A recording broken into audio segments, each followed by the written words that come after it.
Welcome into another PFF Draft Prospect Profile. This time we're going to talk about Alabama safety Deionte Thompson.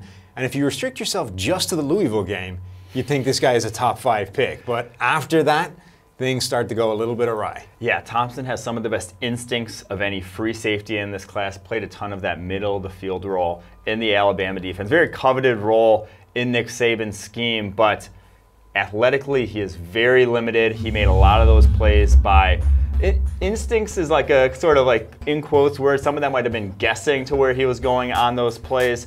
Some great plays from the middle of the field, but also some nightmarish plays that make you worry about what he can do, how he can get exposed to the next level. Yeah, there may be some guesswork there, but I also think his vision is exceptional. He understands where the ball's going to go. He's really good at seeing it before other players in the defense, setting off early, buying himself an extra couple of steps along the way to make the play, and it results in some fantastic plays, but the speed isn't there. It's like the stuff that Earl Thomas does, only without 4.3 range that Earl Thomas has, and really not 4.3 range. Yeah, you saw in the national championship game, Justin Ross on a little slant. He misses up, he missteps once and then he made up no ground, got started getting separated from yards. You saw in the Georgia game a tight end who ran a 4.9 at the combine, starts running away from him a little bit. It was just some plays on tape where that lack of athleticism really showed up, and then he doesn't even run a 40 in the pre-draft process. That Georgia play was the terrifying one, because if you can't take any distance out of a guy that ran a 4.9 as a free safety,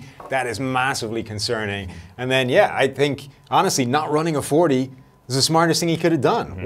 Don't give them the time. Let's just at least leave it as a question mark and hope that that results in your favor when it comes to the draft. The other big question mark you have to have for Thompson is he has some of the worst tackling ability I have ever seen for a safety. Some genuinely horrendous tackle attempts. Yeah, 8 missed tackles in coverage on only 38 attempts. That is a bad percentage by any stretch of the imagination. It's not going to get any easier at the next level. They don't get any slower at the next level. These guys are tougher to tackle in the NFL. There are some big buyer beware red flags on his tape. And what's even worse is that it's not an obvious sort of technique flaw in his tackling. Like, he misses more tackles where he's got both arms wrapped around a guy's legs than anybody I've ever seen in my life. Ones where you look at the tape and you go, I don't even understand how you failed to bring this guy down. It's not like he's just flying in head down with no arms involved. Yeah, he's definitely a guy that you're not going to want in the box. You're not going to want him playing box safety. You're not going to want him probably within 10 yards of the line of scrimmage at any point in time.